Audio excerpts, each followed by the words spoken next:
Se ve el caso, ¿verdad?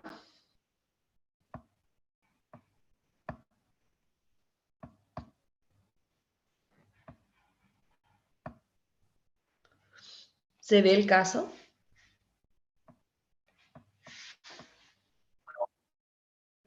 No se ve. Ok, ok. Bueno, este caso también ustedes tienen en la plataforma. Entonces, pueden abrir ustedes sus casos como para poder hacer, ¿sí? Entonces, bueno, vamos a leer el caso que dice: Andrés fue llevado al departamento de urgencias por una trabajadora social. El paciente había llamado en mitad de la noche para decirle que ya no podía más. Se sentía acabado y quería suicidarse. La trabajadora social dijo que el paciente vivía solo, que ella no podía solucionar su problema y que necesitaba ayuda psiquiátrica. El paciente estaba tenso y abatido y pedía perdón por los trastornos que pudiera causar. Se tranquilizó cuando se le dijo que podía permanecer en el hospital y no puso ninguna objeción cuando se le dijo que debía compartir una habitación con 3 ancianos. Andrés había nacido y crecido en un pueblito de provincia. Tenía 5 años cuando su padre murió en un accidente automovilístico. Tras la muerte de su padre, su madre entró a trabajar en un café de la localidad. Andrés era hijo único, lo que era hijo único. Le fue bastante bien en el colegio y nunca dio ningún disgusto a su madre y hacía todo lo posible por agradarla. Desde muy pequeño se dio cuenta de que la vida de su madre no era feliz y que todo lo que tenía en esta vida era él. En el colegio se comportaba bien, haciendo siempre lo que los profesores deseaban.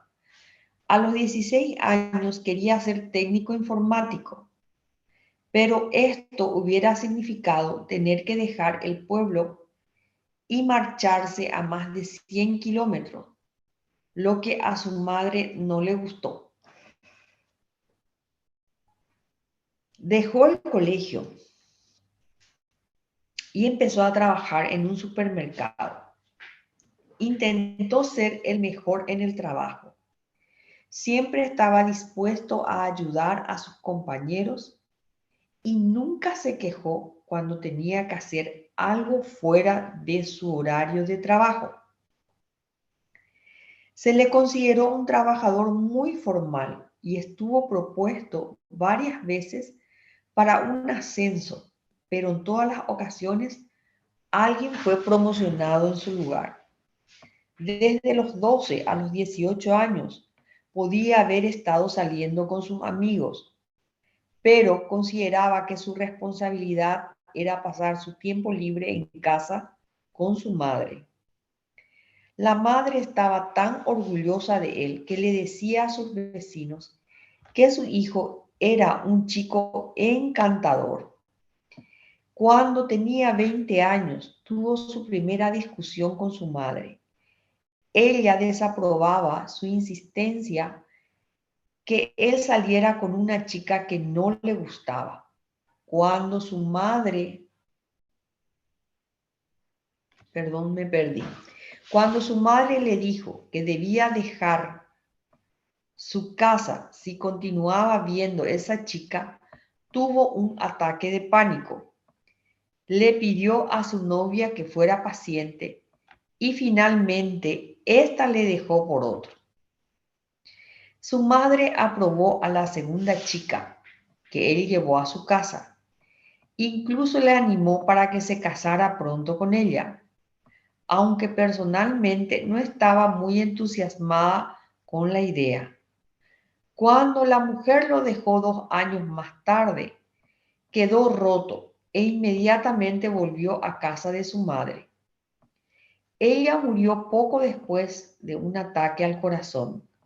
Desde entonces, Andrés había tenido que ser hospitalizado 3 veces por depresión, generalmente 1 o 2 días. Iba a visitar al psicoterapeuta 2 veces a la semana. No había antecedentes de enfermedades mentales en su familia.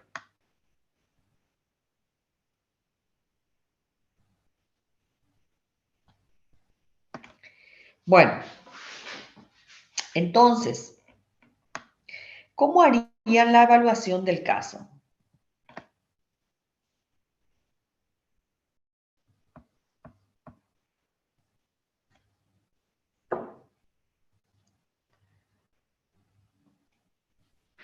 Profe, creo que primero tendríamos que, yo hice también ese caso y creo que primero teníamos que sacar los síntomas, ya para saber más o menos qué tiene ahí, ver la evaluación. Bueno,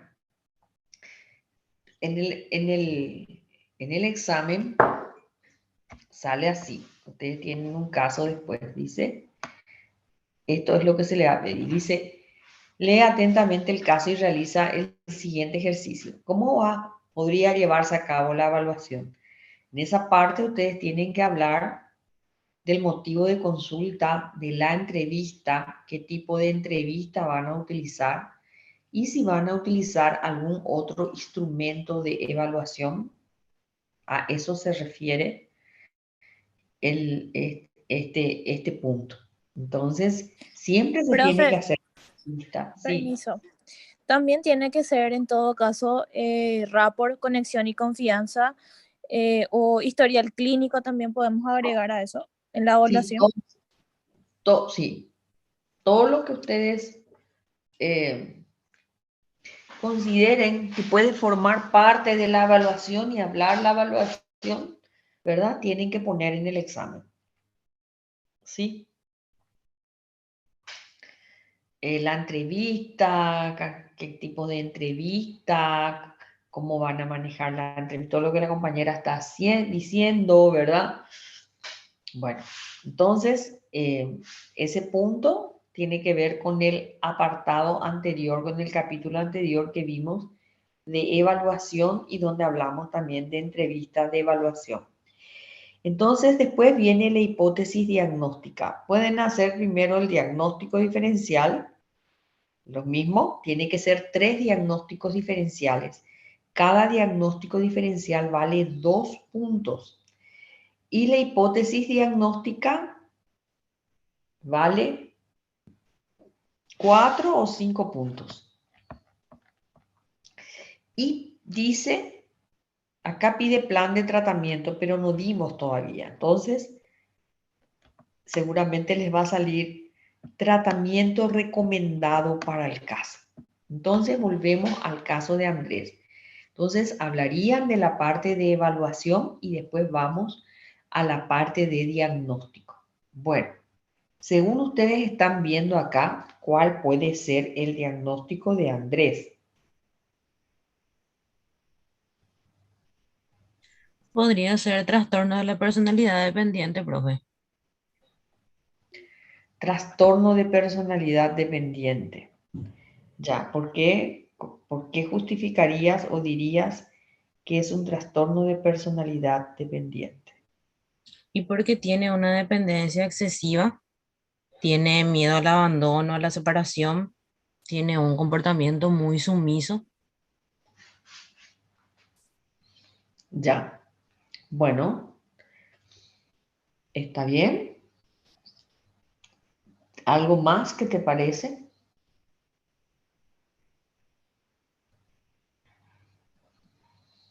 Y por su dependencia, justamente yo creo que una vez que él se separó de la novia, él fue directamente junto a su madre. También nunca cuestionaba el hecho de que él trabajaba más horas, no, y que nunca se le ascendió. Él nunca cuestionó nada. De hecho, él solamente aceptaba prácticamente todo lo que le decían en su trabajo. Y también por su dependencia es que era así con su mamá. Ya vos sos Romina, ¿verdad? Sí, profe. Romina, ok. Bueno, a ver qué dice el resto de la clase.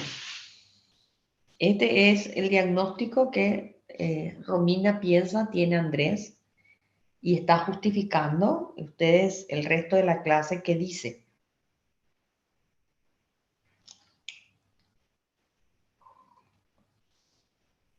Estoy de acuerdo con Romina, profe. No sé si se podría agregar que por culpa de la actitud que estaba diciendo Romina, que es muy sumiso, lo llevó a una depresión.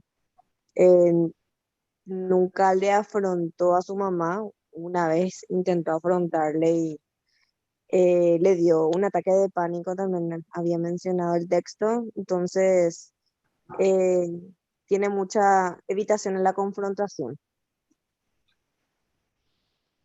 O sea que para vos también es un trastorno de personalidad por dependencia.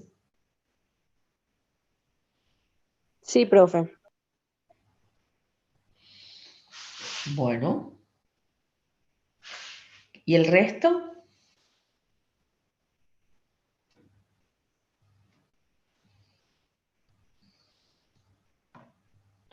¿Qué dice el resto?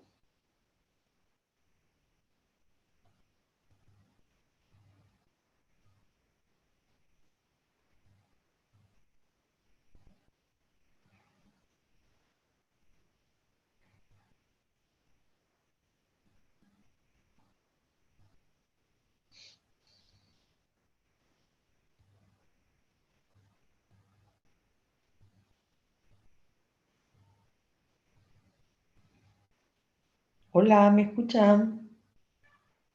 A ver qué opina el resto de la clase. ¿Está de acuerdo con el diagnóstico? ¿Tienen otro diagnóstico?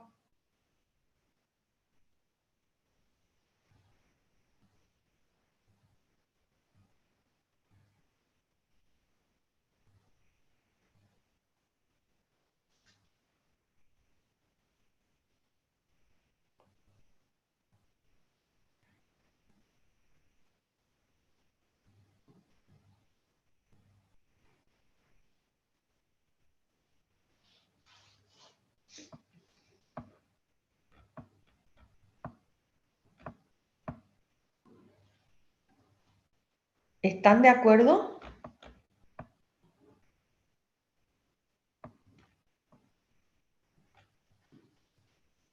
Hola, profe. Yo no quiero opinar porque estoy saliendo recién, entonces no escuché mucho el texto. Pero sí estoy Ya, escuchando los comentarios que hicieron las compañeras.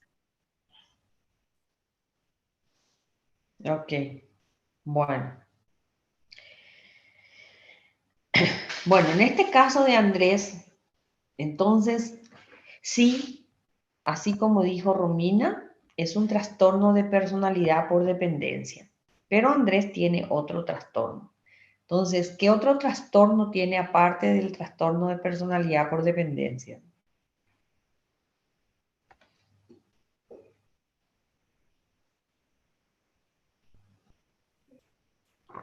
Trastorno de ansiedad por separación puede ser, profe. ¿Por qué te parece trastorno de ansiedad por separación? Y porque así como en la dependencia comparte el miedo a la separación por su figura de mayor apego, que en este caso era su mamá.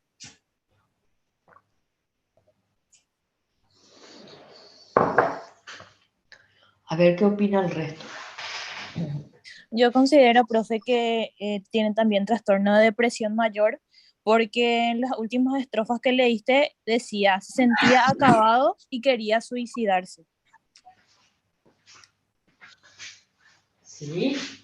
¿Quién más? ¿Qué dice el resto?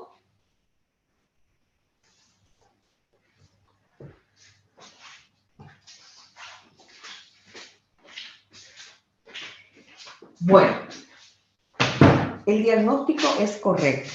Es trastorno de personalidad por dependencia y él tiene una depresión. Acá dice de que él fue hospitalizado que él llamó a la mitad de la noche que se quería suicidar, que ya no podía más. Ustedes se dan cuenta, una de las cosas que dijimos, que en los trastornos de personalidad habitualmente las personas no consultan por su trastorno en sí, sino que vienen por otros problemas. En este caso, él vino porque estaba deprimido y se quería suicidar. Pero la causa de su depresión era todas las pérdidas que él tuvo y que no podía superar. Él no podía estar solo. Y cómo esa situación de dependencia hizo que al final la primera novia le dejó, la segunda con quien se fue a vivir también le dejó. Lo que pasa es que las personas así son personas sumamente pasivas que necesitan siempre la reafirmación de otros para poder funcionar. Dice acá que muchas veces cumplía todo lo que se le decía, pero muchas veces fue propuesto para un ascenso, pero nunca ascendió. Lo que pasa es que también en el tema laboral tienen dificultades porque hacen todo, pero nunca hacen más de lo que se les dice. O sea que no, por más que vean necesidad de otra cosa, no lo van a hacer sin que otra persona le diga que tiene que hacer. Entonces, en este caso tiene dos diagnósticos. Para que valga todos los puntos, tienen que poner los dos diagnósticos y justificar ambos diagnósticos. ¿Estamos? Entonces, el diagnóstico es trastorno de personalidad por dependencia y trastorno depresivo mayor. ¿Cuál sería el diagnóstico diferencial? Los diagnósticos diferenciales.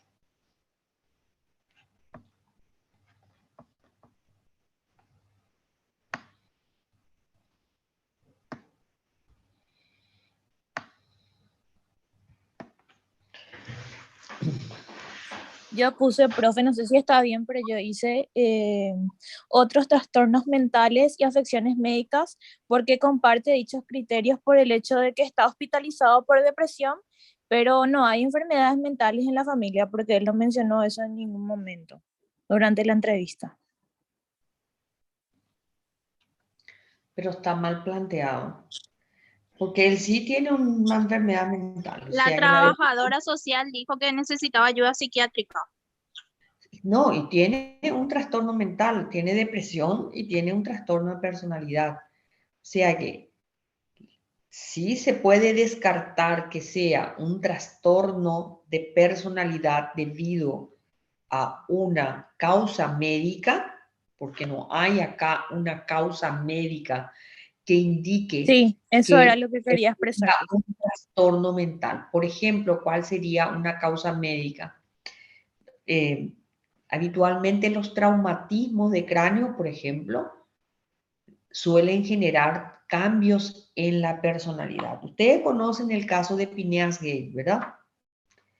Ese fue uno de los primeros casos documentados cómo traumatismos pueden generar cambios en la personalidad. Phineas era un hombre responsable que trabajaba en una estación de ferrocarril, en las empresas que hacían los rieles para los ferrocarriles de la época. Y en uno de los trabajos de mantenimiento tuvo un accidente en el cual uno de los pedazos de riel, de los rieles que se utilizaban para las vías del tren, le atravesó el lóbulo frontal, la parte acá de frente. Él no murió, él fue tratado, le sacaron el pedazo de metal que se le incrustó en la cabeza. Le sacaron, él se recuperó, pero de ser él una persona responsable, educada, que tenía muchos amigos, una persona controlada, pasó a convertirse en una persona irritable, desinhibida, decía cualquier cosa, a tener dificultades con todos sus compañeros, a volverse agresivo. Entonces, él tuvo cambios en su personalidad y ese se debe a un problema médico que fue el traumatismo de cráneo que él sufrió. Entonces, que él, acá en este caso de Andrés, que diga que Andrés no tenía antecedentes familiares con trastornos psiquiátricos, no quiere decir de que él no tenga, o sea que no quiere decir que él no pueda tener, o no indica que no tenga una enfermedad mental, porque sí tiene, porque se quiso suicidar y 3 veces ya él estuvo deprimido. Entonces, él sufre de depresión y sufre también de un trastorno de personalidad por dependencia. Entonces, uno de los, una compañera dijo, uno de los diagnósticos diferenciales posibles, una compañera habló de ansiedad por separación. Entonces, ¿por qué estarían descartando el trastorno de ansiedad por separación?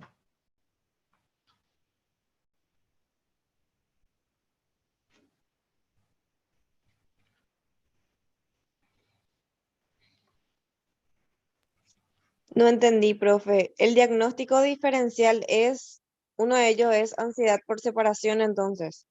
Sí, uno de los diagnósticos puede ser ansiedad por separación, porque alguien confundió el trastorno y dijo que podría tratarse de un trastorno de ansiedad por separación porque no podía separarse de su mamá, dice, ¿verdad? Así, no sé quién fue la que dijo eso. Yo fui, profe. Vos sos Romina. Romina.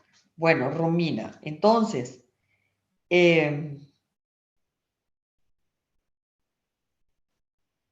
O sea, ¿por profe, qué que por sus qué dos diagnósticos.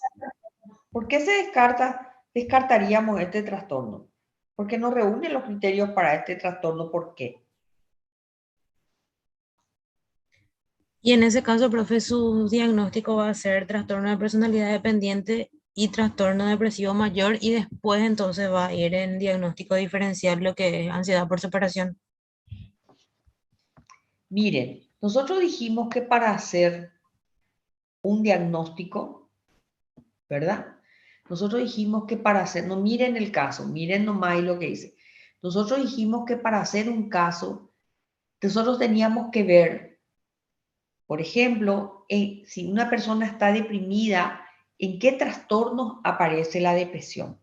Acá, por ejemplo, en el caso de Andrés, aparte de la depresión que tiene, su diagnóstico principal, diríamos, lo que hace que él se deprima, es el trastorno de ansiedad por separación. Entonces, tiene dificultad para estar lejos de su madre. Él necesita siempre el acompañamiento y la reafirmación de su madre. Pero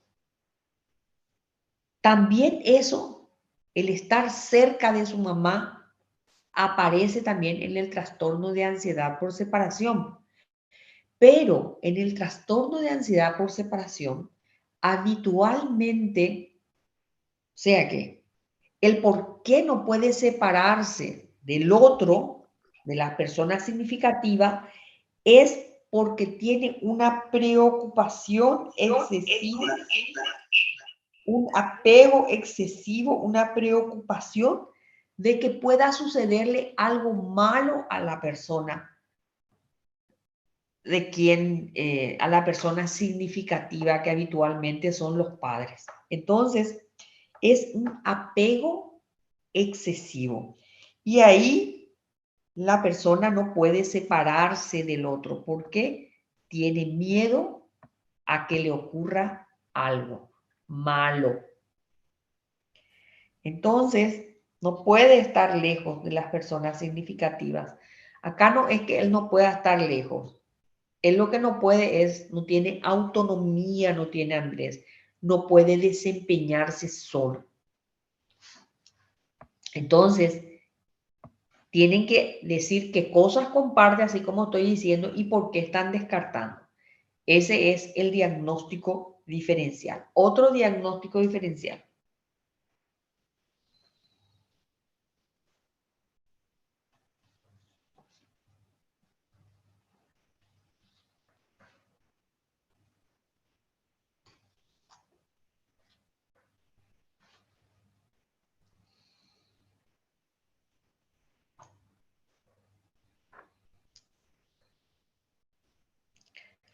Otro diagnóstico diferencial, sí te escucho.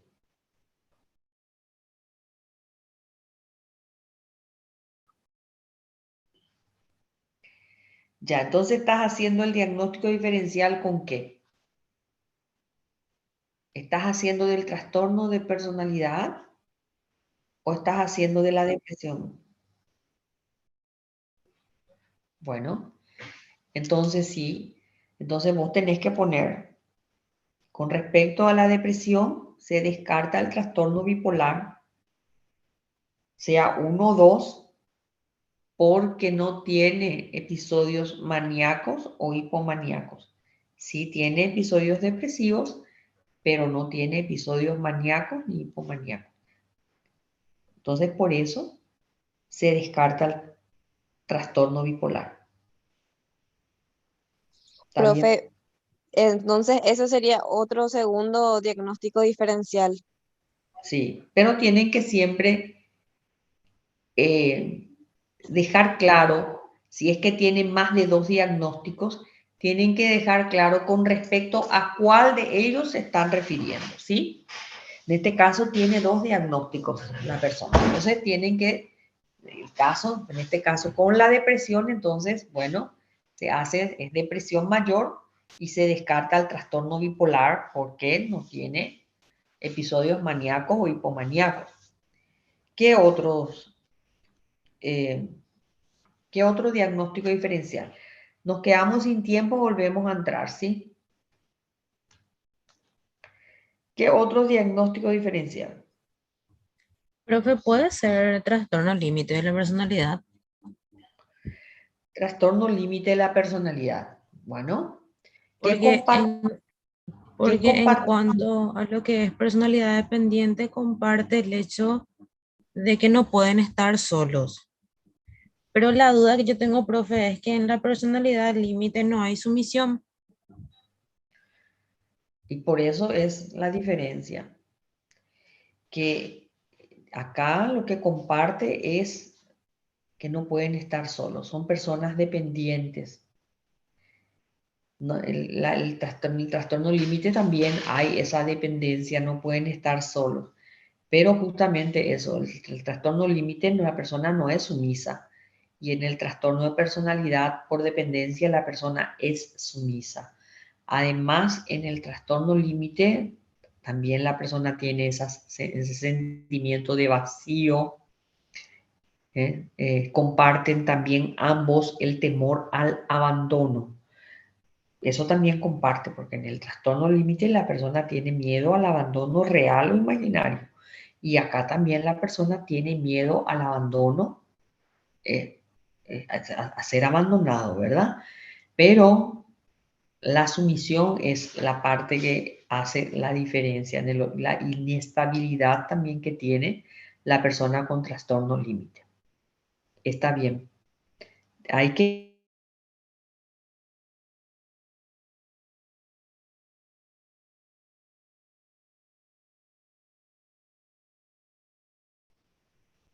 Estamos. Sí, súper claro, profe. Ok. Bueno, también con respecto a la depresión, por ejemplo, podríamos hacer el diagnóstico diferencial del trastorno esquizoafectivo, porque acá en el caso de Andrés no hay ningún indicio de que él tenga síntomas psicóticos. Y el trastorno esquizoafectivo es un trastorno donde aparecen síntomas psicóticos que en algún momento puede tener un episodio depresivo o un episodio maníaco. Entonces, por eso descartamos que se trate de un trastorno esquizoafectivo. Descartamos que se trate de un trastorno adaptativo, porque acá no hay un estresor identificable. En este caso ya pasaron los meses indicados cuando hay cambios, porque está la muerte de su mamá, ¿verdad? Pero a ver un poco cuánto tiempo, ya no me acuerdo cuánto decía que pasó de la muerte de su madre.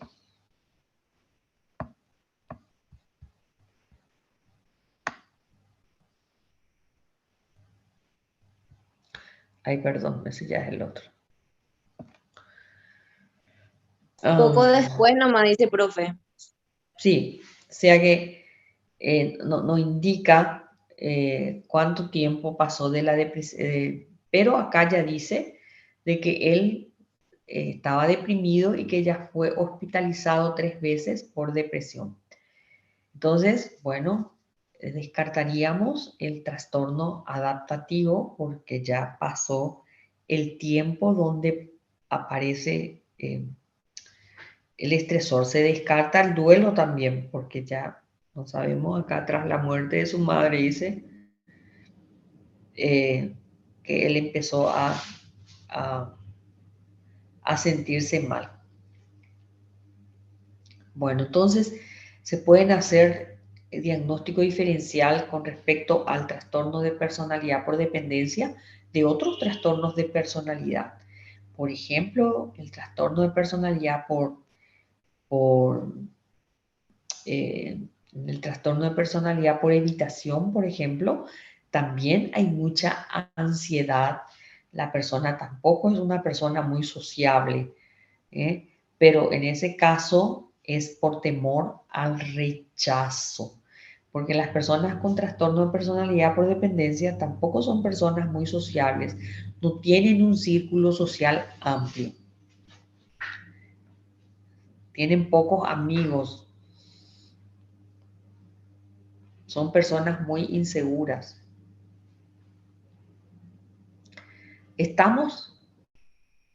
Tienen que leer por eso también, aparte de saber los criterios, tienen que leer un poquito la parte de diagnóstico diferencial. ¿Alguna pregunta que quieran hacer sobre el caso de Andrés?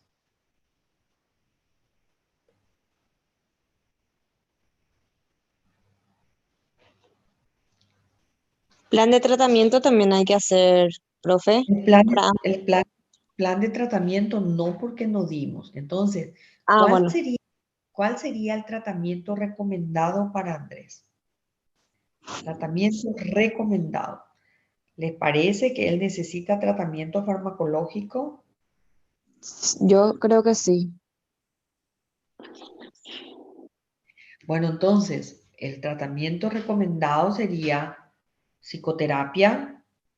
En este caso, ¿qué tipo de psicoterapia recomendarían ustedes para Andrés?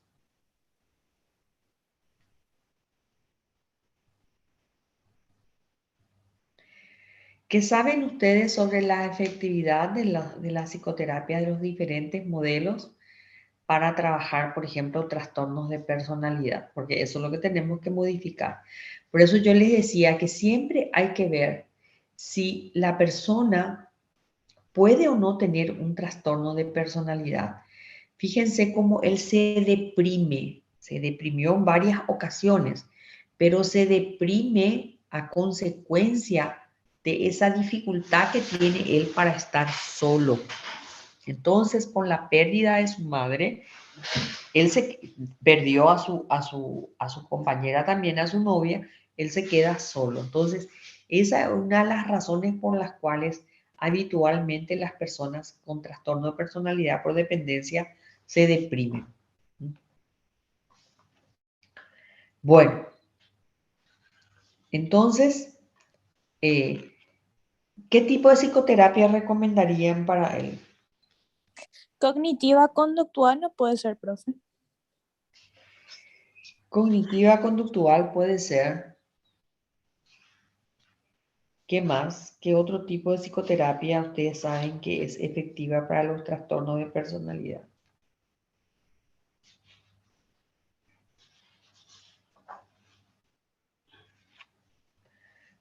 Perdón, sale todo entrecortado, no entendí. Bueno, la TREC es una terapia. Las terapias cognitivas son muchas. Dentro del grupo de terapias cognitivas hay muchas terapias cognitivas. La TREC, que es la terapia racional emotiva conductual de Ellis, es un tipo de terapia cognitiva.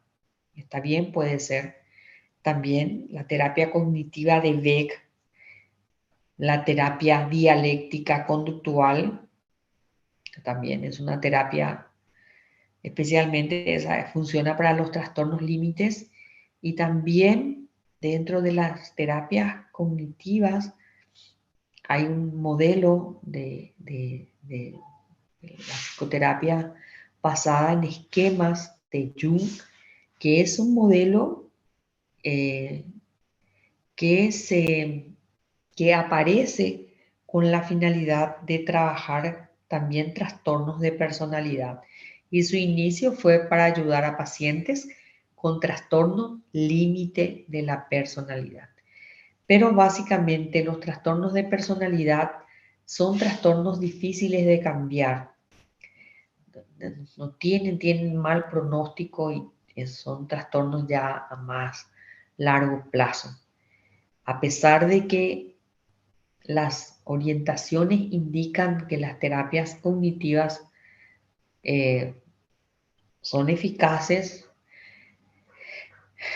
no hay investigaciones que indiquen o que, así como por ejemplo la dialéctica que se sabe que es eficaz para el trastorno límite de la personalidad, no hay para otros trastornos de personalidad. Uno de los trastornos de personalidad que tienen muy mal pronóstico, por ejemplo, es el trastorno narcisista de la personalidad, tiene mal pronóstico. El trastorno antisocial es muy difícil de cambiar también, ¿verdad? De modificar. Y tiene su tiempo, son terapias a más largo plazo. Bueno, si no tienen más preguntas, vamos a pasar al caso siguiente que está ahí.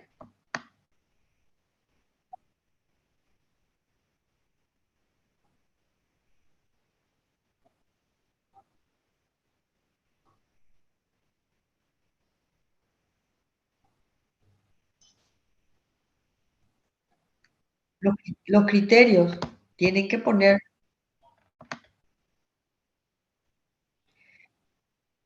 para el plan de tratamiento. Sí. Los fármacos. En este caso, por la depresión se usaría los fármacos, ¿verdad?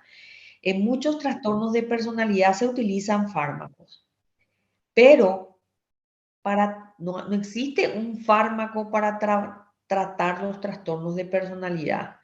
Por ejemplo, en el trastorno límite de la personalidad se utiliza terapia farmacológica para tratar de mejorar la impulsividad, la depresión. A veces se utiliza, antipsicóticos utilizan en el trastorno, pero no existe un fármaco para un trastorno de personalidad específicamente. No existe fármaco. Para los síntomas de algunos trastornos de personalidad, sí. Por ejemplo, si está deprimida, bueno, se le da un antidepresivo. A veces toman, así como les digo, antipsicóticos. Suelen tomar también a veces estabilizadores del estado de ánimo. O sea que fármacos que se utilizan para otros trastornos, bueno, también se utiliza en este caso, pero no es para el trastorno de personalidad. Los trastornos de personalidad no tienen un fármaco específico para su tratamiento, sino que para ayudar con algunos síntomas se utilizan los fármacos.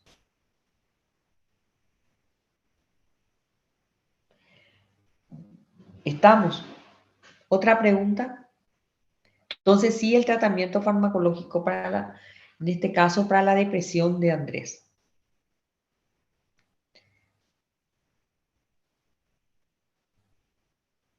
Pasamos al siguiente caso, entonces.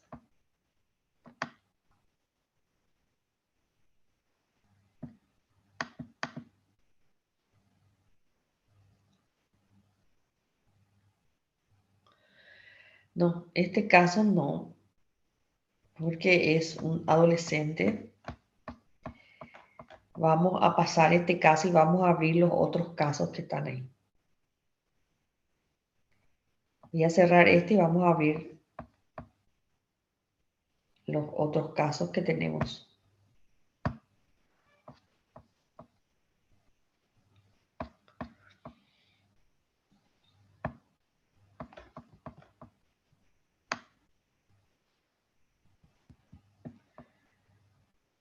A ver.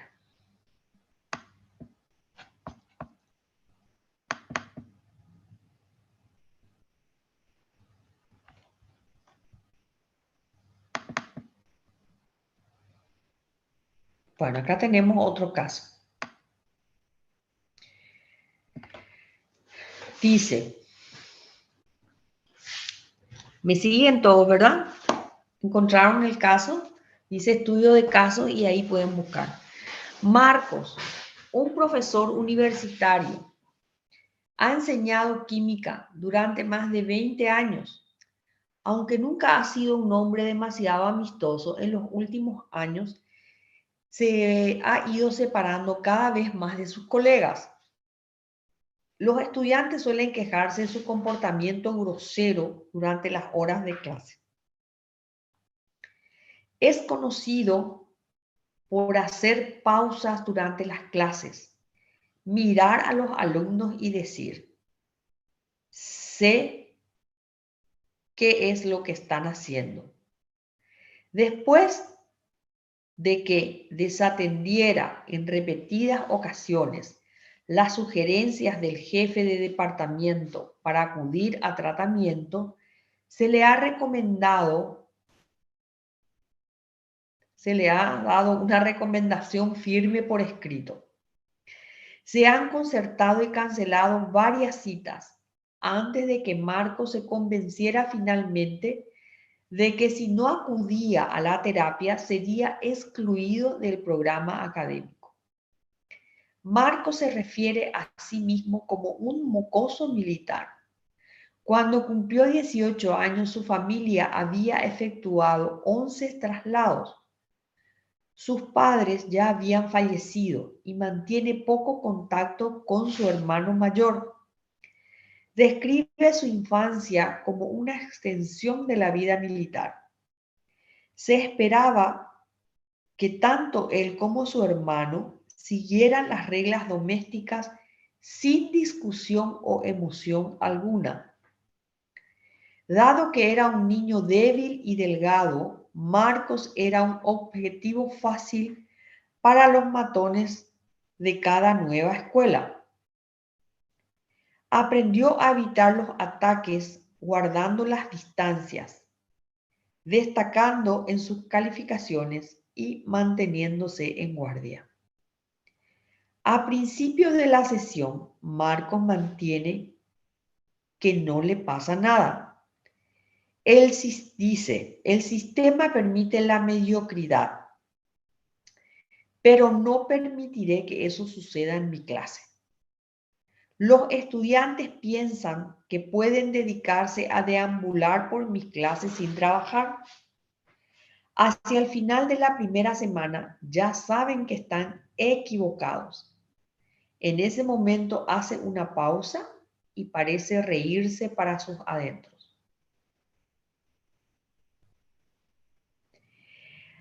A medida que avanza la entrevista, Marcos mantiene que las quejas de los estudiantes son parte de una conspiración más amplia que implica a otros profesores e incluso al jefe del departamento, con el fin de hacer fracasar sus planes, ha decidido gobernar sus clases con mano dura.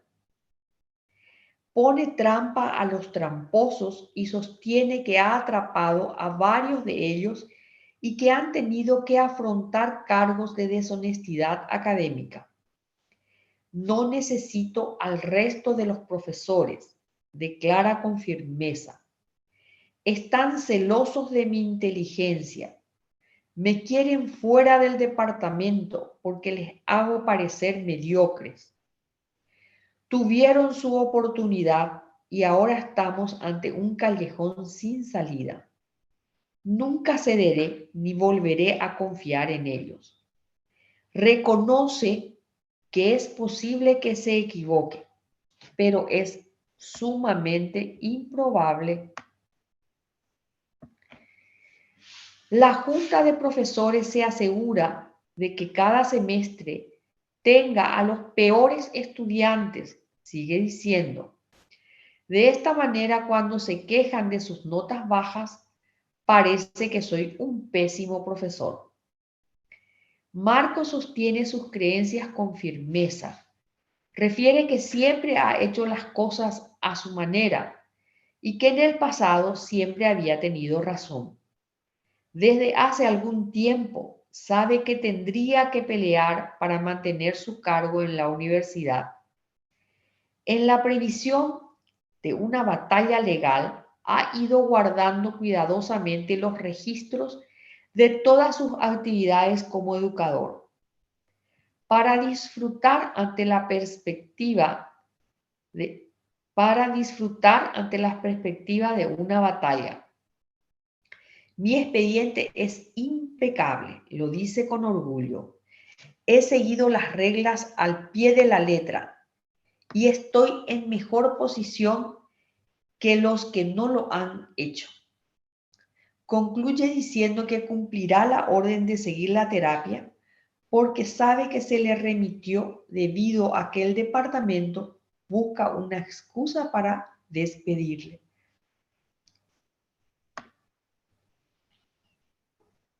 Sí.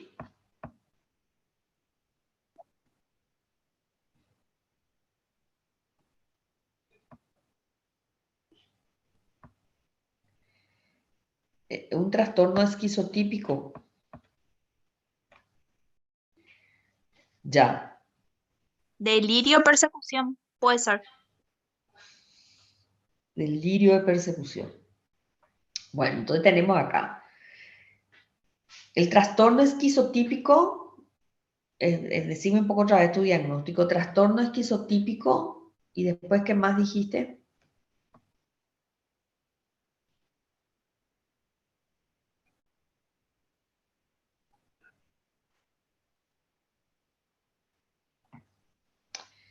Ya, ya. Bueno, los trastornos delirantes. Bueno, entonces, ¿por qué te parece a vos que es un trastorno esquizotípico de la personalidad?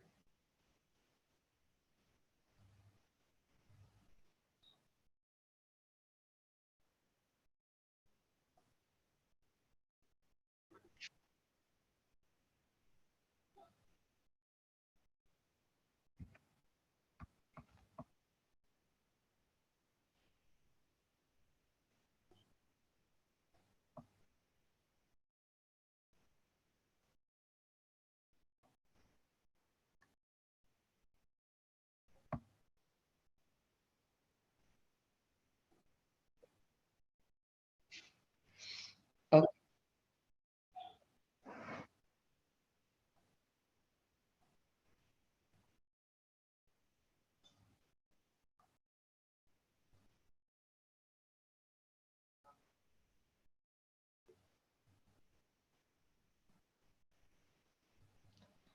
ya.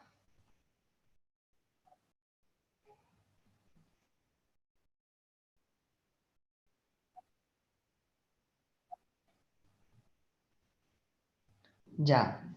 Bueno, entonces,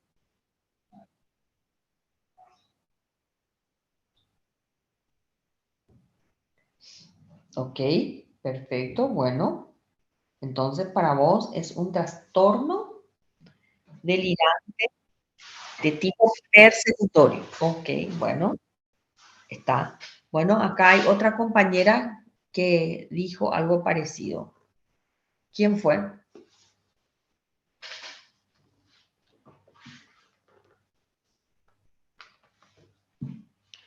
Alguien también habló de trastorno delirante. ¿Quién fue? Bueno, a ver, entonces sí podrías justificar Profe, yo también. dije lo mismo porque ahí en el texto justamente ya dijo Carlos, ¿verdad?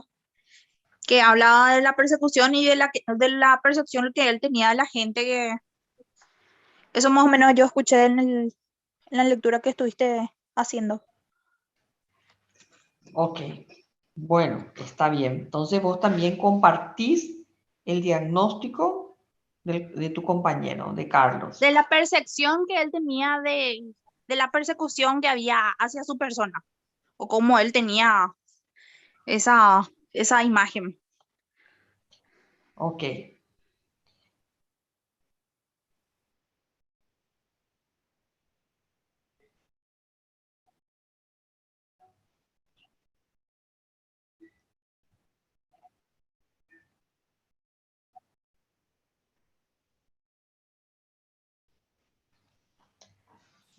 ya. ¿Vos crees que puede ser entonces delirios de grandeza también que puede tener?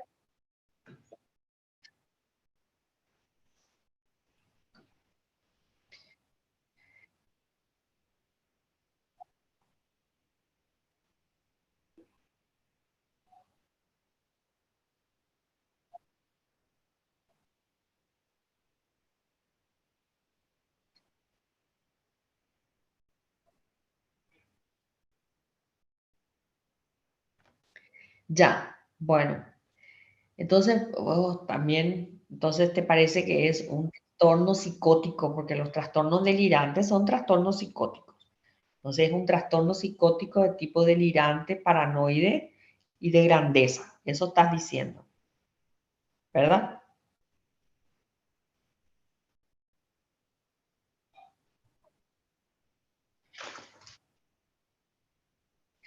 Delirantes. Y los trastornos delirantes son trastornos psicóticos. Los trastornos delirantes figuran dentro del grupo de los trastornos psicóticos. Es un trastorno psicótico el trastorno delirante, que pueden Profe, ser, sí. ¿no puede ser un trastorno de la personalidad paranoide? ¿Y por qué te parece que puede ser un trastorno de la personalidad paranoide? Y porque habla de desconfianza, suspicacia hacia los demás, tiene sospechas sin base suficiente, tiene poca disposición para confiar, tiene rencor, sospechas Ya, recurrentes sin justificación.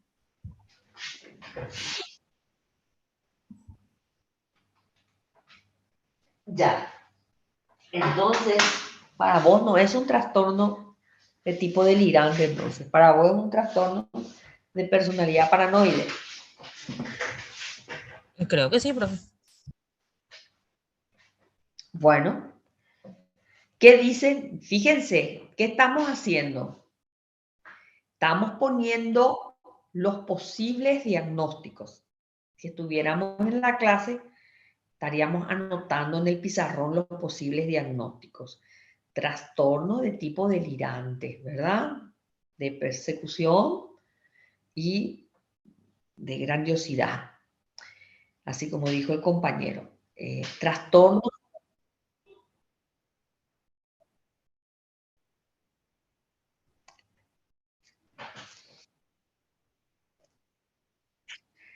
bueno, dentro lo que pasa es que los trastornos delirantes, si ustedes se fijan en la parte de trastornos psicóticos, dentro del grupo de los trastornos psicóticos, ¿verdad?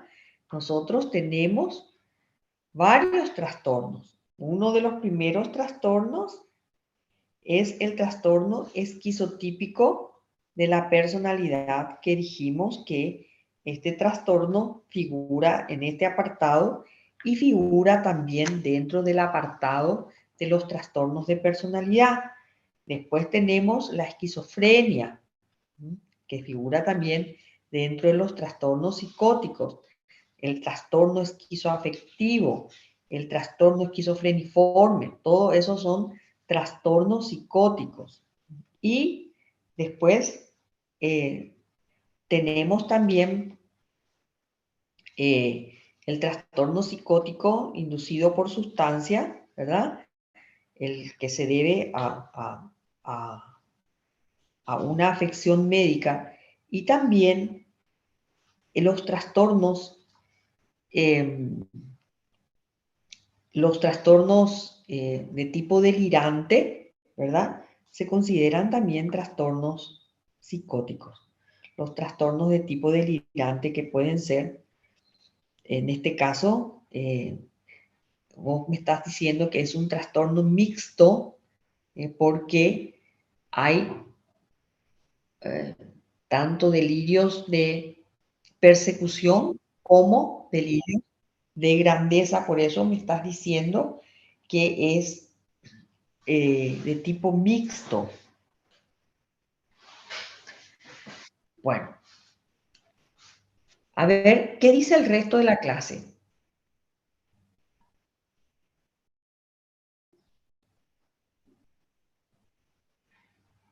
Acá tenemos dos sugerencias de diagnóstico.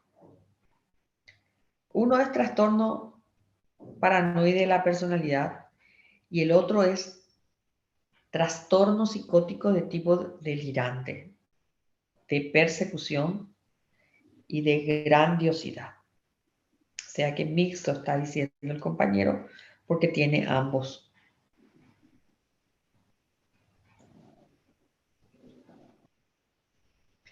¿Y el resto qué dice? ¿Cómo? Trastorno paranoide de la personalidad, dijo la compañera Romina.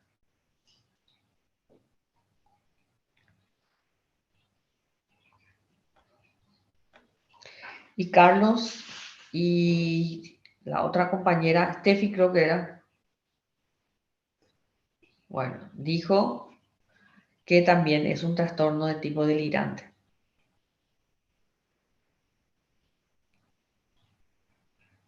¿Y el resto? Yo estoy con Romy, profe, trastorno de la personalidad paranoide. No, no sé si es psicótico lo que tiene. No sé ¿Por si entra qué? en psicosis.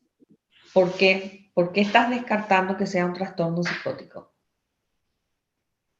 No sé decir. Por cómo describían, o sea, no. ¿Qué es lo que describe? ¿Qué parte de la descripción hace que vos descartes que se trate de un trastorno psicótico? Que habla nomás de que están celosos. eh, no, no siento que haya psicosis. La junta de profesores asegura de que cada semestre tenga a los peores estudiantes. De esta manera, cuando se quejan de sus notas bajas, parece que soy un pésimo profesor. No, no veo que sea psicótico eso, me parece. ¿Por qué no es psicótico?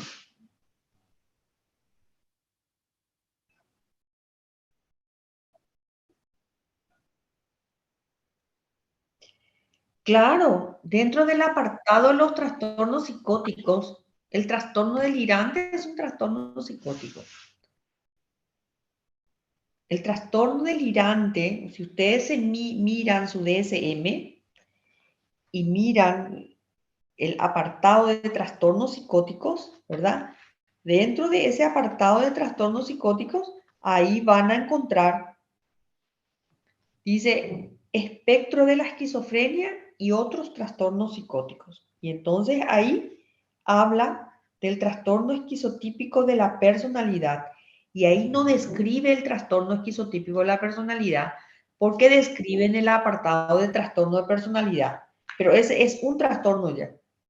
El segundo trastorno que aparece es el trastorno delirante, que puede ser de grandeza, tipo celotípico, erotomaníaco, de persecución, de tipo somático, de tipo mixto y de tipo no especificado, pero es un trastorno psicótico. El trastorno delirante es un trastorno psicótico. Y ahí después están los otros trastornos, la esquizofrenia, el trastorno esquizofreniforme, el trastorno esquizoafectivo, son todos trastornos psicóticos. Y aquellos que son inducidos por sustancia o que se deben a una afección médica, pero son trastornos psicóticos. Entonces, a la compañera que estaba diciendo que no es un trastorno psicótico, yo te pregunto, ¿por qué vos estás descartando un trastorno psicótico?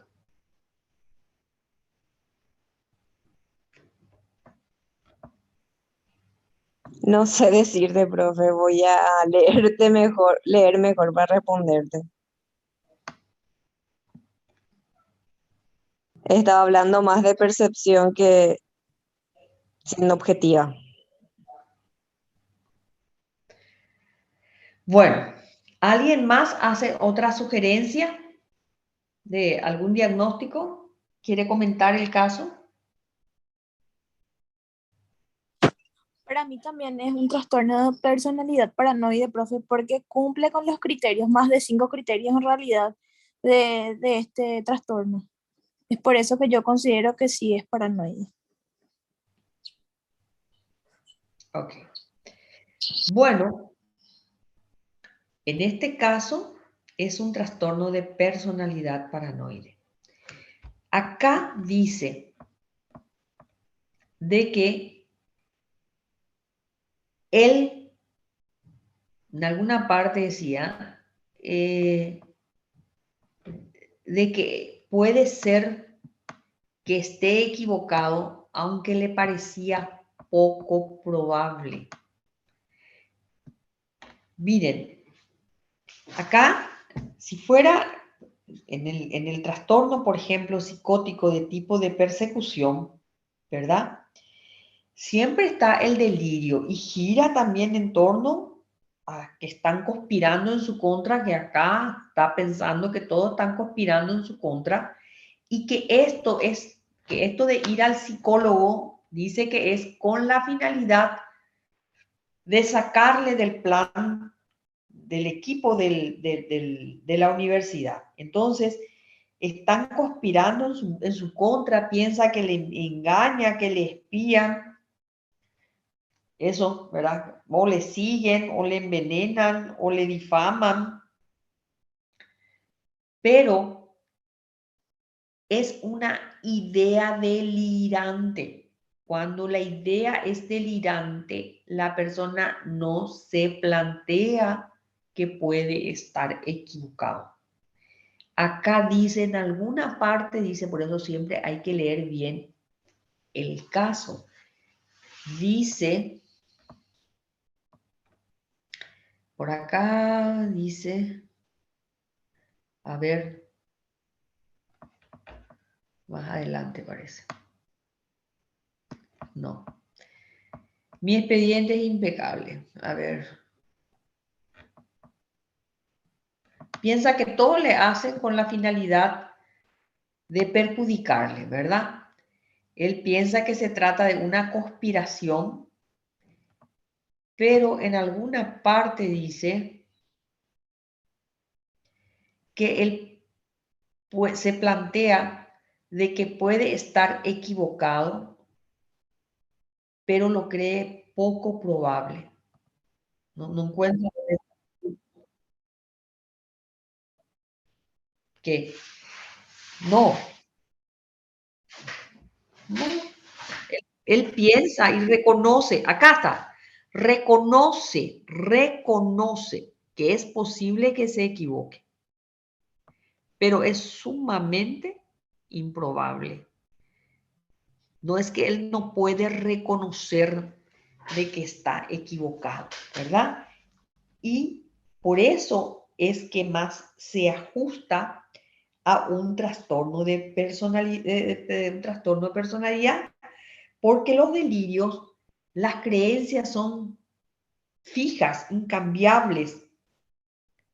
No hay ninguna prueba que sirva para cambiar la manera de pensar de la persona que sufre del delirio, ¿verdad?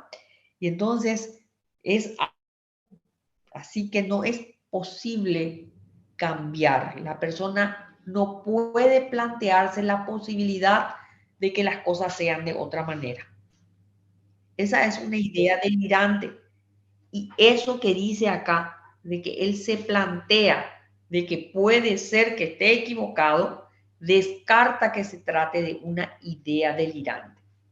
Si no decía eso, y él estaba tan convencido, y a pesar de todo estaba así, tan convencido de todo, entonces sí podíamos encajar dentro de un trastorno psicótico. Si esas ideas fueran delirantes, y otra cosa que descarta que se trate de un trastorno psicótico es que los trastornos psicóticos tienen un comienzo. La persona no tiene esas dificultades, ¿verdad? Pero, sin embargo, acá al inicio dice, eso sirve para diagnóstico diferencial, de que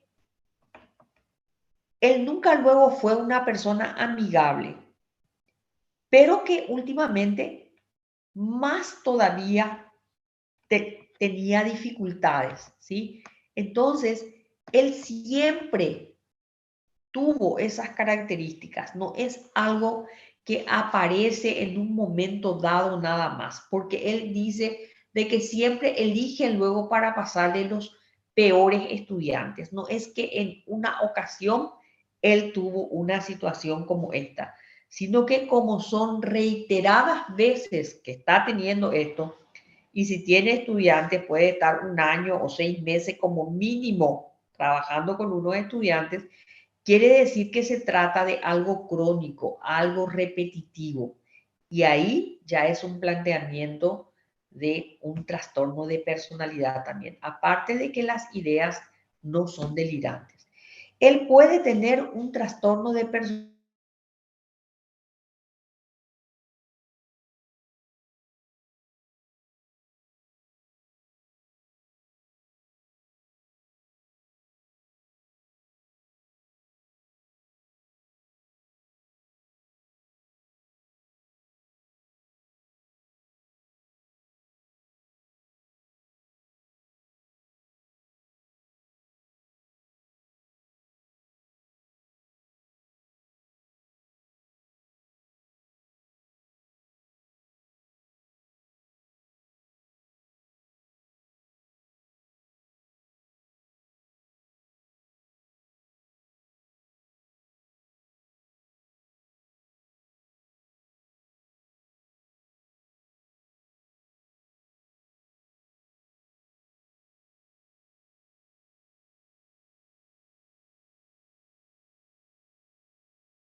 A ver, ¿hasta dónde me escucharon?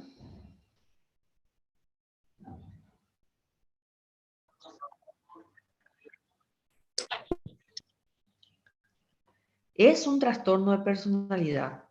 Este caso es un trastorno de personalidad. Es un trastorno de personalidad paranoide. Es un trastorno de personalidad. ¿Por qué se descarta que sea un trastorno psicótico de tipo delirante? Porque no es delirante su idea, porque él se plantea la posibilidad de que esté equivocado. En un trastorno delirante no se va a plantear la posibilidad de ningún error. Entonces, ese es un diagnóstico diferencial. Otro diagnóstico diferencial, bueno, en el trastorno esquizotípico de la personalidad, también las personas pueden tener ideas raras así, pero más se enfoca en cuestiones así de pensamientos mágicos. Y tienen también dificultades en el relacionamiento social, pero en el trastorno de personalidad esquizotípico de la personalidad, las relaciones, las dificultades en las relaciones sociales es por temor al rechazo. En cambio, en el trastorno paranoide de la personalidad, la dificultad de no tener amigos viene por la desconfianza, por el temor a ser engañados y por temor a la falta de que no creen que sus amigos realmente tengan siempre buenas intenciones, tienen desconfianza hacia la intención de los otros. Fíjense que acá él decía que todo esto era un plan para sacarle a él del equipo de profesores de la universidad. Y él entonces eh, desconfiaba de la fidelidad, vamos a decir, de sus compañeros de trabajo. Pensaba que tenían mala intención con él. ¿Y por qué decimos también que es un trastorno de personalidad? Porque es crónico, ya desde mucho tiempo, y prácticamente él fue forzado a venir a acudir a la sesión. Y decía ahí que fueron cancelados varias veces, varias citas. Entonces, él cumple los criterios para un trastorno de personalidad paranoide. Entonces, descartamos ya el diagnóstico de personalidad esquizotípico, descartamos el trastorno de tipo delirante. ¿Y con qué otro trastorno podríamos hacer el diagnóstico diferencial?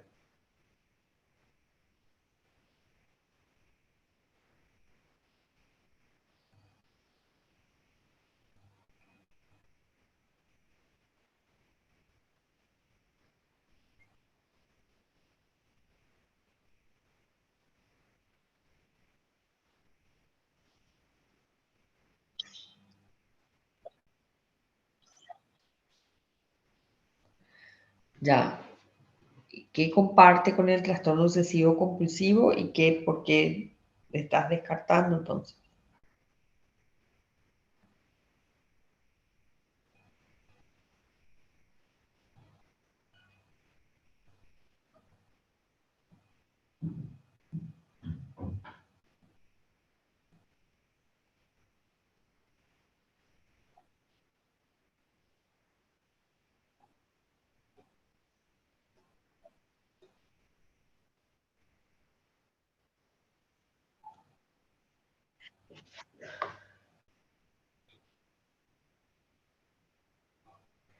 Sí, entonces, miren, una persona puede tener, una persona que tiene trastorno de personalidad paranoide, puede tener en algún momento también un trastorno psicótico.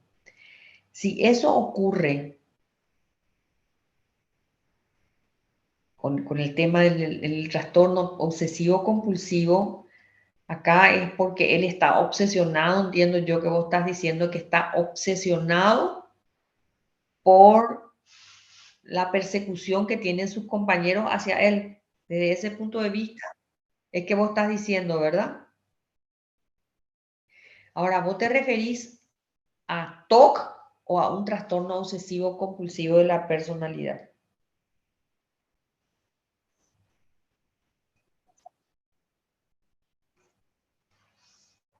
Ya. ¿Y qué compartiría con el trastorno obsesivo compulsivo de la personalidad?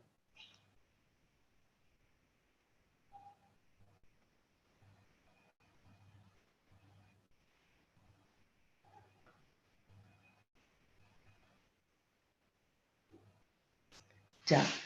Pero en el trastorno de personalidad obsesivo-compulsivo no tiene pensamientos intrusivos. Acuérdense que la característica principal del trastorno es el orden y la perfección. El TOC es el que tiene pensamientos intrusivos. Pero el TOC difiere de un trastorno de personalidad en que el trastorno de personalidad es crónico, ¿verdad? Y puede tener también pensamientos intrusivos así pero son raros así, estos pensamientos de persecución y van seguramente que no tienen los rituales, los pensamientos no son pensamientos intrusivos, sino que en este caso es la forma de ser, lo que describe ahí es la forma de ser de la persona más que pensamientos intrusivos que pueden aparecer en un momento dado. Entonces, se puede hacer el diagnóstico diferencial tomando así, que todo lo que describe ahí en el tema de la desconfianza, el temor, el engaño hacia los otros, es la manera de ser no me acuerdo el nombre de esta persona, más que esos pensamientos intrusivos que pueden aparecer ante una situación específica. Pueden aparecer ante una situación específica pensamientos intrusivos recurrentes de que es engañado, de que le van a engañar, todo eso, ¿verdad? Pero en este caso no se ajusta a eso porque él es luego una persona desconfiada, desconfía de todos, ¿verdad? De los compañeros, de sus profesores, siempre es una persona que está en alerta, eso es lo que describe.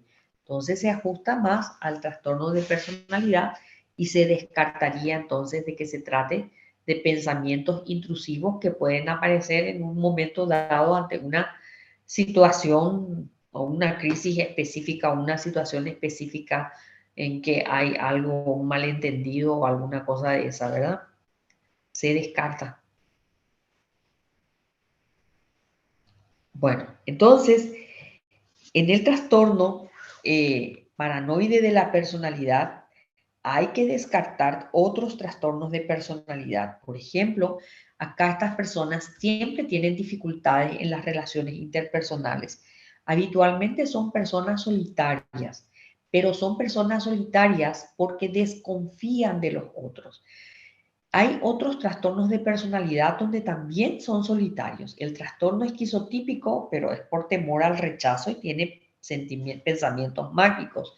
El trastorno esquizoide también son personas solitarias, pero en este caso no le interesa el relacionamiento social. No es porque desconfía de los otros. En el caso del trastorno de personalidad por evitación, también son personas solitarias, pero en ese caso también es por temor al rechazo y a la evaluación negativa. El trastorno de personalidad narcisista. Bueno, en el trastorno de personalidad narcisista también puede haber desconfianza en algunas situaciones, ¿verdad? Y esa desconfianza puede generar también un aislamiento social.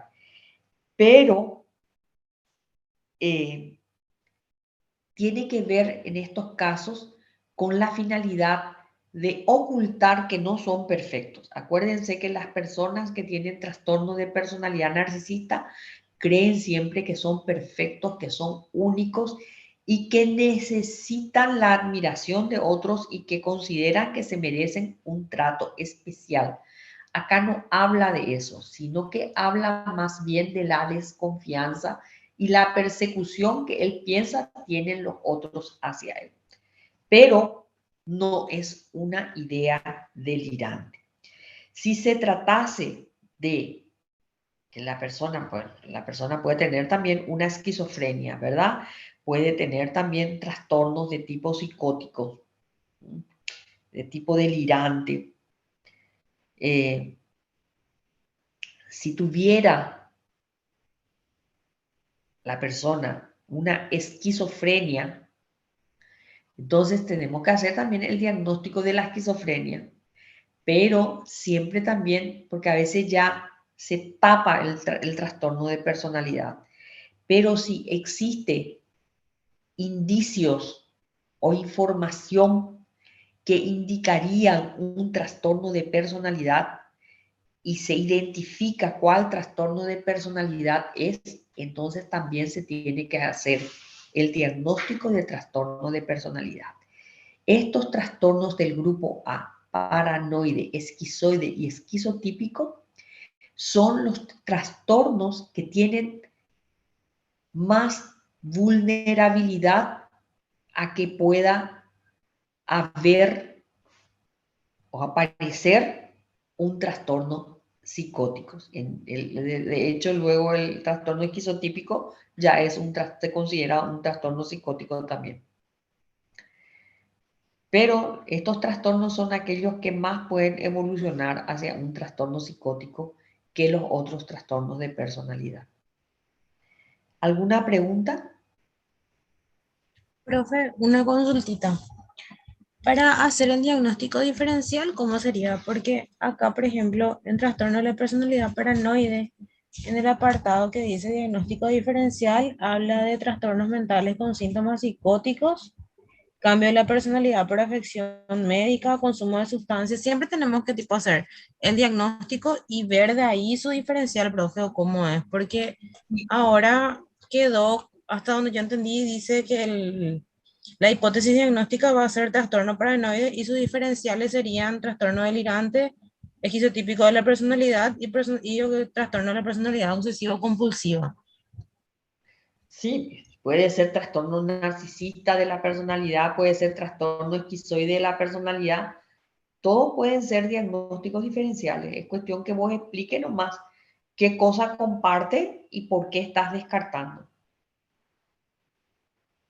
No es un trastorno de personalidad paranoide debido a una afección médica, porque acá no hay ningún indicador de una afección médica. Tampoco hay consumo de sustancias, porque una persona puede tener cambios de personalidad debido al consumo de sustancias, pero acá no habla de nada de eso. Entonces puede compartir criterios con otros trastornos de personalidad, pero ¿por qué en este caso vos estás descartando otros trastornos de personalidad? Eso es lo que estuve citando.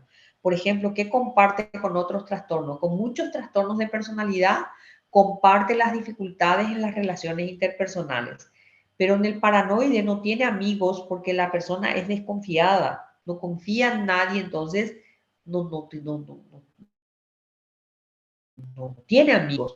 En el trastorno de personalidad obsesivo-compulsivo también puede compartir la poca vida o actividad social que tiene.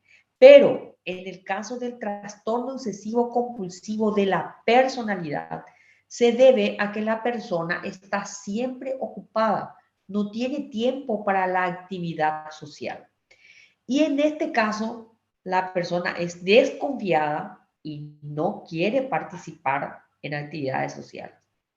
Aparte, es una persona siempre de muy mal genio. Las personas que tienen trastorno paranoide de la personalidad siempre son personas toscas, personas que tienen muy mal genio, personas irritables, se enojan. Son personas muy difíciles. Entonces, vos podés hacer el diagnóstico diferencial con todos los trastornos que comparte ciertas cosas, pero ¿por qué estás descartando?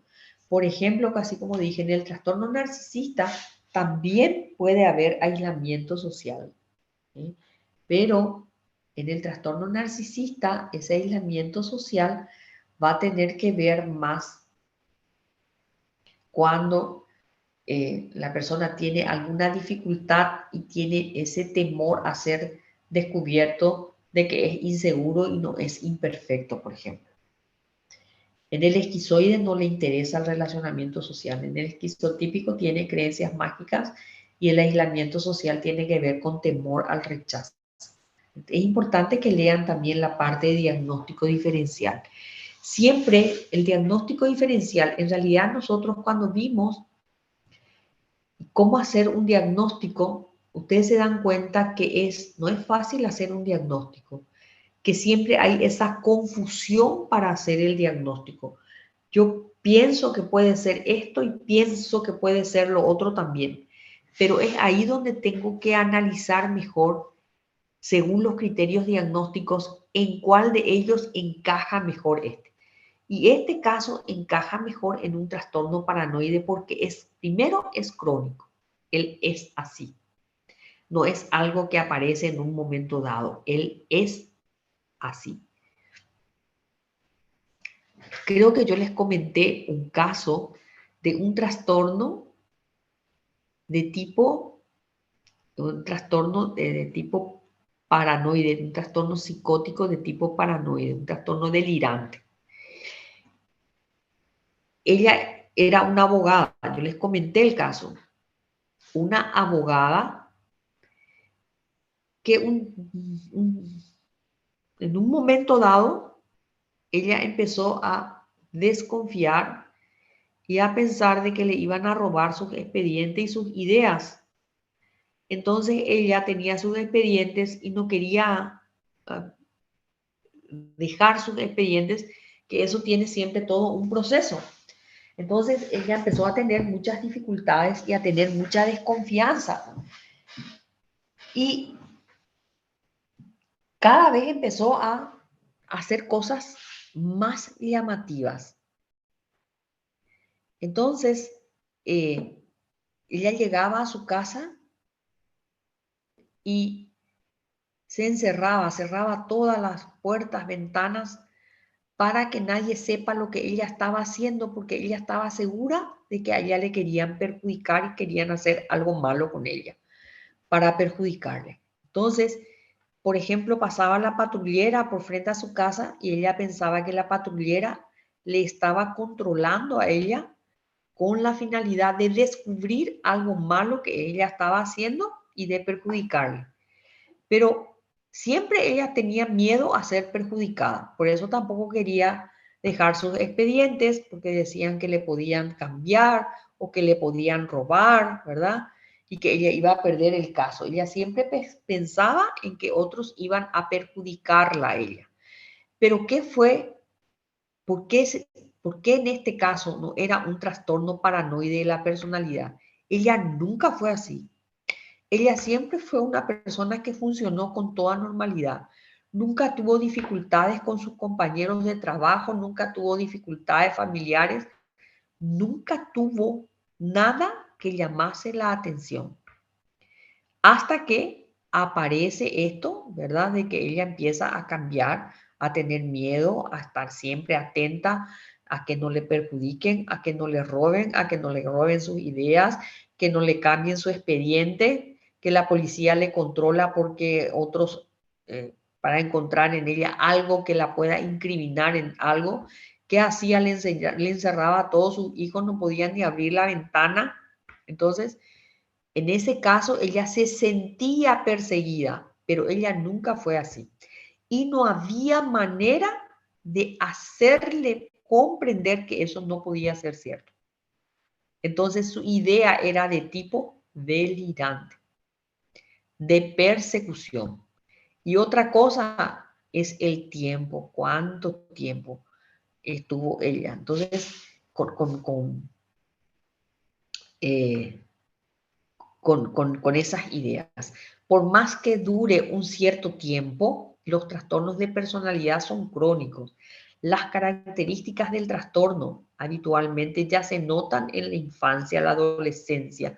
ya la persona es de pocos amigos, desconfiado, siempre interpreta mal las cosas, ¿verdad? Entonces ya se notan las características del trastorno, a pesar de que no se hace el diagnóstico hasta entrado en la edad adulta.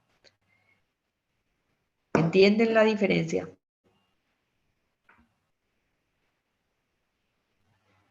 Están ahí, ¿verdad?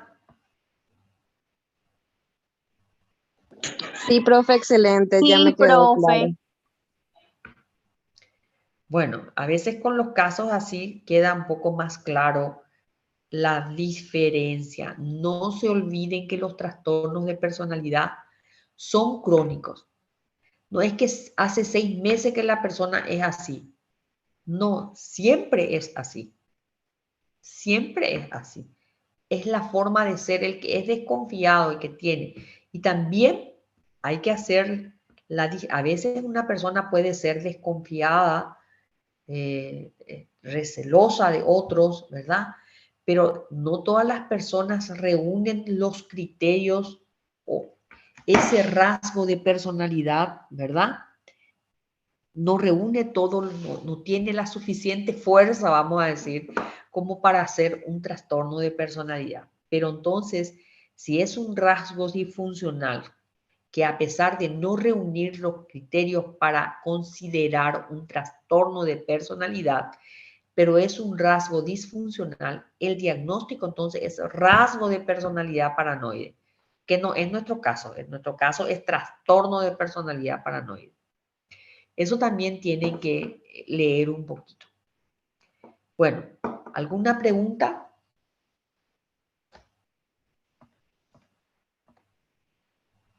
El examen, profe, va a ser así mismo, estudio de casos.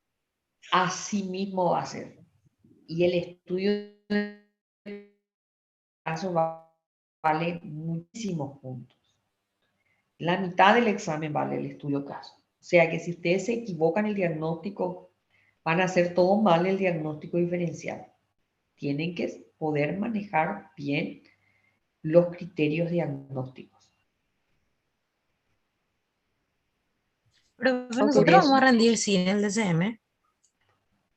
sin el DCM, sin el DCM, no se usa el DCM. No sé, Aplazado. el grupo que estuvo online y que, bueno, no debería de haber usado, pero yo creo que usaban el DCM, ¿verdad? A pesar de que es muy difícil controlar si utilizan o no utilizan el material cuando los exámenes no son presenciales. Pero no pueden, ustedes ya se están recibiendo, no puede ser que no sepan los criterios diagnósticos, por lo menos de estos trastornos principales que yo les dije que lean. Tienen que poder identificar los trastornos, o si no, ¿qué van a hacer con sus pacientes? ¿Cómo van a hacer? ¿Cómo van a saber? Ni siquiera van a saber qué le tienen que preguntar. O sea, que estos son casos que ya están todos preparados, pero el que viene a tu consulta, el que viene a la consulta, no viene con todos estos datos que figuran en los casos. Esos son datos o información que ustedes tienen que recoger de la entrevista y de la evaluación que le hacen al paciente. Acá ya viene todo hecho. A veces la desventaja es que de repente no es claro y no podemos preguntar al paciente. Pero cuando viene un paciente, entonces viene siempre porque pasa algo. Pero ahí es donde ustedes tienen el desafío de saber dirigir también la entrevista para poder obtener la información que les pueda orientar hacia un posible diagnóstico. Si no saben los criterios, no van a saber qué preguntar. Y acuérdense que menos información, más probabilidad de errar en el diagnóstico. Más información, más probabilidad de hacer un buen diagnóstico. Bueno, vamos a ver si hay otro caso de hacerlo rápido. y a ver, acá está.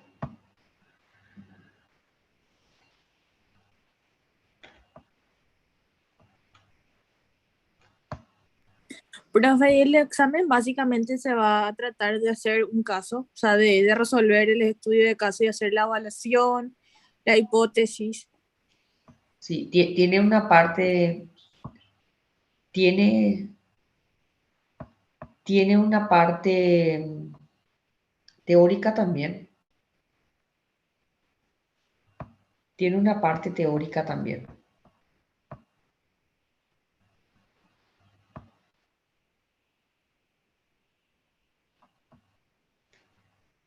Y no preparé todavía el examen. 30, 40 puntos.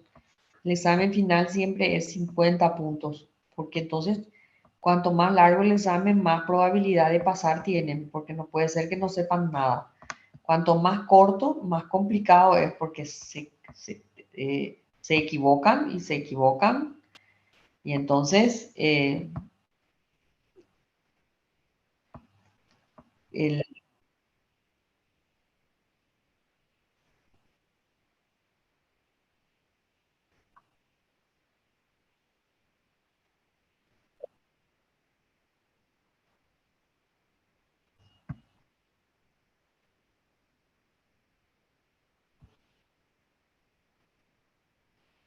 y esto es, pero esto es,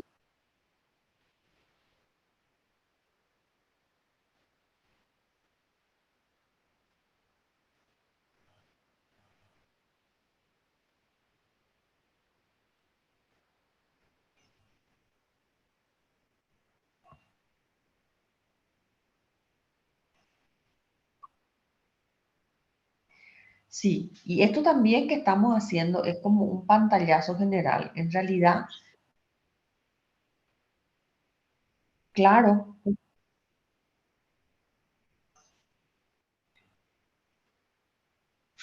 claro, usted,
claro, pero en realidad, para la práctica profesional, no pueden ustedes hacer ninguna práctica profesional si no pueden distinguir un trastorno de otro.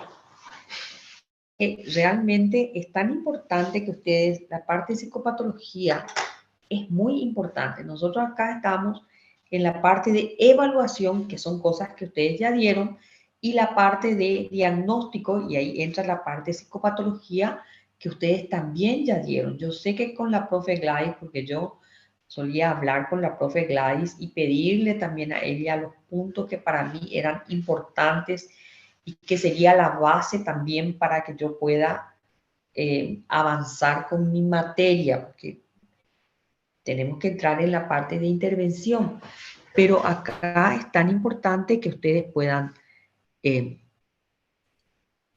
identificar los Profe, casos que son más frecuentes en el consultorio. ¿Qué? Te escucho. O sea, lo que va, Carlos, es tu metodología, la que ahora estás haciendo, la misma tuvimos con Gladys en Psicopatología 1, la misma, en donde nos tiraba un caso punto por punto, síntomas por síntoma, para poder hacer un diagnóstico, pero en Psicopatología 2 no dimos así tanto como los casos, hablábamos de casos reales, puntualizamos, digamos, lo que era la persona, nos daban ejemplos. Ahora en Psicopatología 3, también el mismo, no es tampoco tu método, por eso es que Carlos te está diciendo que nos está costando muchísimo. Sabemos, o sea, nosotros estamos leyendo el DSM-5, pero de igual forma es muchísima información acumulada y distintas formas de enseñanza tuvimos.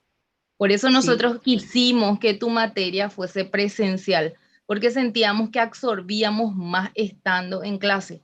De hecho, con la mayoría de las materias, luego que sea así. Pero nosotros en particular te estoy diciendo, a mí, y estoy seguro que a varios de mis compañeros, Psicopatología 3 nos preocupa, porque no es como tu enseñanza, por ejemplo, no es muy didáctica que digamos la forma en que la profesora está realizando. Entonces, por eso venís vos y como que está 2 pasos más hacia adelante de nosotros. Y nosotros estamos en- tratando de seguir tu paso. y sí, y yo creo que siempre es así. Y van a ver que al final sí me van a seguir. Y yo sé que van a hacer y yo sé que van a poder hacer. Yo no tengo ninguna intención de perjudicarles, sino que de formarles para que ustedes realmente salgan bien formados. Y con respecto a psicopatología 2, en realidad psicopatología 2 es toda la parte infanto-juvenil que todavía no corresponde hacer, pero el sistema es el mismo. Asimismo vamos a hacer los casos también, solo que de los trastornos y de la presentación, porque la depresión, por ejemplo, tiene diferentes características, inclusive no es lo mismo una depresión a los 2 años que una depresión a los 7 años, y menos a los 12 años y menos en la etapa adulta. Entonces, es la misma cosa, ¿verdad? También los casos, identificar los trastornos y hacer las propuestas de intervención. Así también es patología 2, solo que son casos que aparecen con más frecuencia también en niños y adolescentes. Y dentro de lo que ustedes están viendo en psicopatología 1, muchos, por ejemplo, la depresión, características de la depresión, el trastorno bipolar, características del trastorno bipolar en niños, todo eso vamos a ver y se les va a facilitar muchísimo porque ya van a manejar los criterios diagnósticos de ansiedad, depresión, otros trastornos también, ¿verdad? Entonces, es como que ya están más, van a estar más entrenados para psicopatología 2. Pero ahora, bueno, yo les puedo sacar más trastornos, pero la cosa es que después se van a confundir con la parte de diagnóstico diferenciales también, ¿verdad? Entonces, traten de leer especialmente trastornos de ansiedad, trastornos bipolares, trastorno obsesivo compulsivo de personalidad, trastornos depresivos. Esos son los trastornos. Lo que les dije por audio, yo creo que ahí les dije también trastornos de la alimentación. Eso vamos a sacar, no me acuerdo bien qué fue lo que les dije, pero estos trastornos que estoy repitiendo ahora, por ejemplo, nada de trastornos de sueño, nada de trastornos de consumo de sustancias, que es larguísimo esa parte, todo eso estamos sacando, no quiere decir que ustedes no tengan que saber. ¿Saben qué podemos sacar? Que yo les puse también los trastornos por estrés. Ese apartado vamos a sacar para que les sea más fácil leer. Trastornos por estrés, ese vamos a sacar. Voy a volver a escuchar el audio y en base a eso voy a ver qué cosas más puedo sacar y les voy a reenviar otro audio, ¿sí? Genial, profe. Ok. Entonces, bueno, nos vemos el martes. Lean la parte teórica también, hay falso, verdadero, selección múltiple, todas esas cosas, ¿verdad? Y el caso. Y todavía Ok, acá no profe. está. Sí. Un caso nomás, sí, un caso nomás. Porque siempre les lleva tiempo hacer el caso.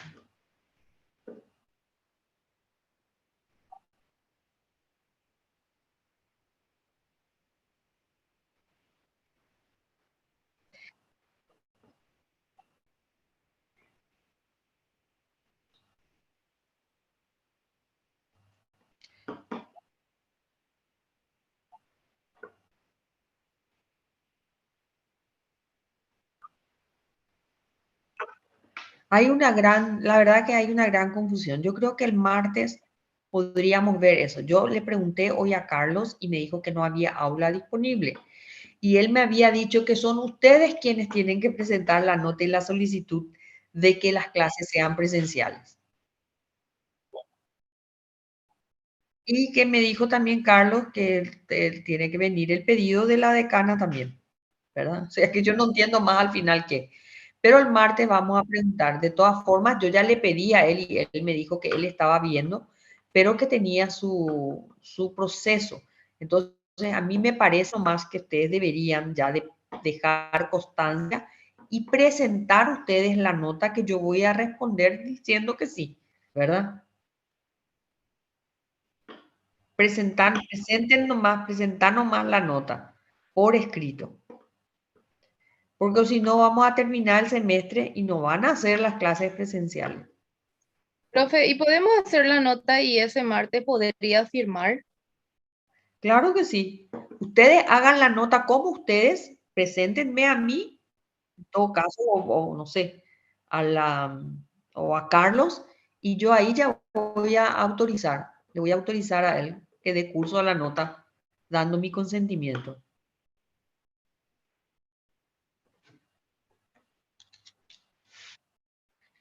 Ok. Bueno, cualquier cosa estamos comunicados a través del WhatsApp entonces, ¿sí? Cualquier cosa me preguntan. Gracias, profe. Buenas noches. Buenas noches.